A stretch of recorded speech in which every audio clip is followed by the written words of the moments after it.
Welcome to the first episode of Growth Lab Sessions Season 2. I'm Joao, CEO of Stealth White Label Agency, and my mission is simple, is to help marketing agencies grow and build sustainable success. Now, Season 2 is all about practical, real strategies designed for agency owners and business owners. And we're kicking off this Season 2 with a copywriting masterclass by Talia Sole. If you want to understand the psychology, the frameworks, the strategies used by the sharpest minds in today's market, stay tuned.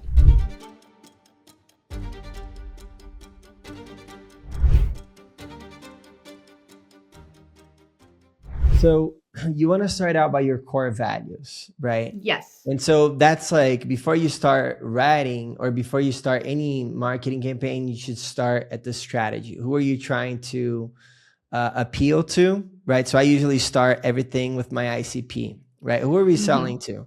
Now, what you're saying is like when you want to write copy for your brand or for your personal brand, whatever brand you want to create that voice for, it's like, what are the core values for the brand, right? Yes. Or like your core values. And now when you define core values, how do you go about it?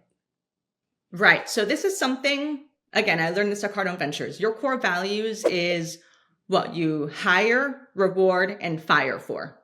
And it is that simple. It is that simple. Hire, reward, and fire. So you hire people based on your core values. That exemplifies your culture. That alone is your voice. Your culture is your voice. So like core values can be transparency. You are a transparent person. We are transparent as a company. We hire transparent people. We reward, we give them bonuses, promotions for showing transparency in their work and who they are.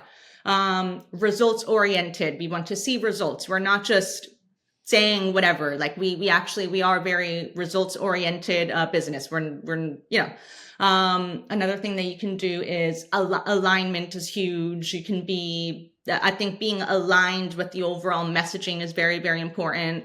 Another thing that you can do is, I'm trying to think of one of the Cardone Ventures core values was really good. There was like the transparency, discipline is huge. So you want to come off as disciplined. If you want to like now that's more a business centered way, but if you wanted to go like Ben and Jerry's as an example, like I would say informative is definitely something that they are. They're informative, but they're also quirky. So I don't know how you can hire or reward or fire on quirky, but being informative is definitely a very important thing. And that is what they do. They're trend setting, they're informative, but they're an ice cream brand, but that's who their voice is. It really ties back. I think the core values really adds on to the voice because that helps. Yeah, I really think it helps the copywriting. It helps the culture, helps the overall messaging, all that. For sure. Cool. And now then like your next point in my notes here were your character sort of thing, right? Who do you want to come off as? The rebel, the innovator, right? And so when you think about defining your character, how do you go about that? Yeah, that's a very good, it depends. Okay. So it depends on really what the brand sells. Again, the core values, what your overall end goal is at the end of the day. So like I would say a good example here, for example, let's see, I had like here's like the best friend example. So have you've seen people walk around with like the little star face sticker? Like the little, like the zit sticker patches, like the little stars. Yes. So that is like, they could come off as informative, like they could come off as like an innovator in their field, like, oh, these zit stickers are great for your skin, blah, blah, blah. But no, they come off more as a best friend. Like their line is very much like acne happens, here's a sticker. Like they're more like that versus like 99% of people that wear them, blah, blah, no, they're just very like life happens, cover it up. Like it's very like they're your best friend. They're the one that sees like something on your tooth and they're like, by the way, like that's their vibe. So it really does depend. That's something that's in my opinion, a loaded question because it's a lot of different ingredients going into that, Right. I But think. it's basically like a little bit of the persona you have, right? Like, what is your persona? Mm-hmm. How does that align with your core values, right? If Yeah. you're a core value that you reward for is like discipline, your persona Mm-hmm. is not going to be a rebel. Right. Or maybe, I don't know. They could be very disciplined in their. I mean, with the another smart rebel I have here is Liquid Death. Like their slogan is "Murder your thirst." Like that's they're a joke with a point. Like they even talk about how most what's it called? Most cans don't get recycled. Like they actually end up in landfills. But aluminum always is recyclable, and they use aluminum cans. Like they're informative, but they're the rebel. They're like, you're drinking canned water. Like their marketing is very. I think they aced it. Like I love a play on words. Like again, murder your thirst. Come on, like That's, Liquid Death. I think it's hilarious. it's But great. yeah, even I have an example here for Ryan Air being the smart rebel. Yeah. So you can be like disciplined and smart, but like something that I want to know for the audience is that, Talia is a professional copywriter, right? And so you're a specialist in copywriting, where a lot of people that use copywriting may be like the owners of the business that need to write copy for an ad. But you're essentially looking at copywriting in terms of like that's what you're teaching us right now. It's like it's not just words on a landing page. It's how do those words align with your core values, with your character, uh, creates your voice, and it aligns with your whole brand, right? Like your slogan is going to be that smart rebel, say murder your thirst. And then the copy is also going to follow suit and be the same theme, right? And so like you define the overall theme and then you put words that match that overall theme in different Right. assets, like ads, Mm-hmm. landing pages, and so Yeah. forth. And so I think that's really important for people to tune into that, because when they hear copywriting, they're thinking about, okay, I just need copy for my landing page, Yeah. right? But it's like, Yeah. no, that's not how the power of copy. It's not only what you're reading, it's about how what you're reading also matches like the overall marketing for that company. Do you agree with that? Like, is that No, what you're saying? yeah, like I really do think that like anything with copywriting for me, I'm very visual when I'm writing, when I'm reading. Like I have a very great imagination. So I'm always thinking, what do I see? How do I feel?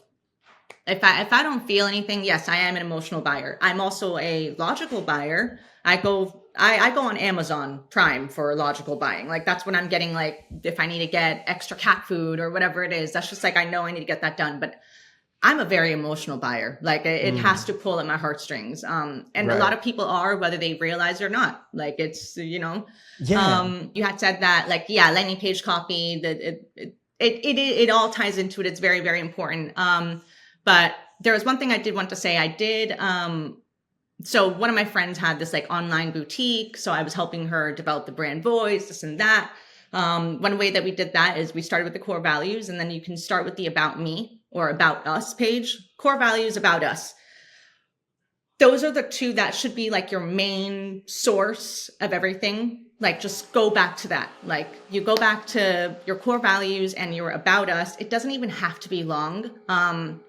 A lot of people feel like, and this is where I can spot the AI from a mile away, is when it is way too wordy. I'm like, you're not trying to reach a word count. That's one thing that I learned in the very beginning. Like when I first started copywriting, I was just reaching my word count, making a long wordy. And my mentor at the time was like, he's like, hey, love you, love this. Now keep it simple, stupid.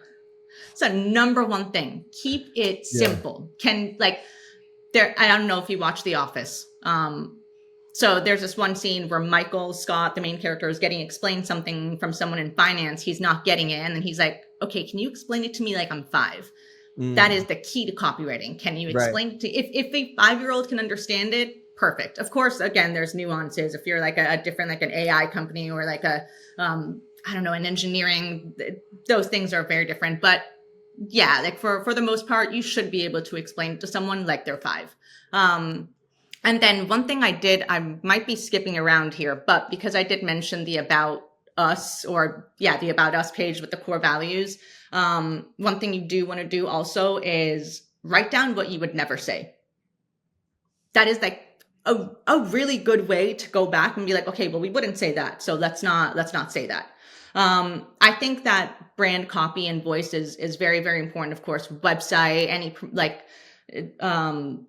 like institutional, evergreen things, that is very, very important to keep your brand voice. But when it comes to like, sometimes ad copy is not always going to be the most beautiful thing in the world. Like you're just A/B testing, especially, that there's always going to be like the little caveats with those things. But it is. I think that when it comes to core values and your About Us, that is like a very good way to always go back to the baseline, going back to your why, going back to that. And you can review that once a week if you have to really hone in on that.